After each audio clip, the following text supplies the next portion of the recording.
game development has a way of bringing us to new places, giving us reasons to explore, to get outside our comfort zone, to meet new people, and expose ourselves to new ideas in a way that there's other reasons that might motivate us to as well. But in ways that my same life, if I had not lived it with game development, there's so many fewer experiences I would have had so far. This is me walking up the Eiffel Tower. But what got me to Paris was, for the many years I'd been involved in organizing Indiecade speakers, when they first started Indiecade Europe. They wanted to help influence a little bit by how we had been doing things in the United States. And that was my first reason to go there. And in fact, looking back, game development's also the first reason I traveled to Montreal. The first reason I traveled to Atlanta. The first reason I traveled to San Francisco or Los Angeles, where I live today. Maybe 5, 6, I think I have 5 out of 6 reasons I've ever been to New York City were game development. And it's one of these things where even if someone's not doing it as their primary profession, even if game development's not something that they have put all their chips on the table of and have a special degree for, or do as their day job, people travel from all around the world for the conferences, for the conventions, for the meetups, to share their passion and love for this craft. And one of the things I've always appreciated about Indiecade, which again, to acknowledge is what brought me here to where we see this video from, was the fact that from the beginning, it's not like these other conferences that are really industry or consumer focused, right? It's not like, E3 is very press focused, consumer focused. Same thing for PAX is kind of for fans, and there's nothing wrong with those. But Indiecade's got a very kind of different vibe to it, and always has, where it's an arts festival.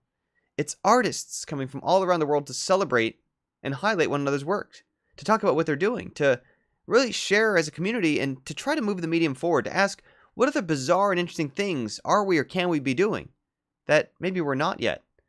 And that's part of what's always driven me to want to be involved with it, was to realize this side to it, where it wasn't always just about what's the company product, what's the business doing lately, what do customers want from us. It creates this space that celebrates the idea of an author creating something because they want it to exist, and thinking backwards in sense of, rather than here's something to make because it'll sell, figuring out here's the thing I think should exist, how can I make that happen? And sometimes it's not even through a consumer model. Sometimes it's through raising grant money. Sometimes it's through whatever it might be. I've seen games that indicate that I think were funded by just sort of like art commissions, right? Because there's public art, a bit like the Eiffel Tower, which there's not a real obvious commercial need for. I guess we might hand wave and say tourism. But this wasn't a machine that generated some product people bought. This wasn't a business that popped up and said, come get your Eiffel Tower bagels. This is this landscape of cultural significance because we're humans, because we celebrate, because we like interesting things, because interesting things can drive us to meet each other, to try new things, to see new stuff. And I'm the kind of person who all things said, if I could, I probably never would have maybe left my hometown. Not that there's anything wrong with it.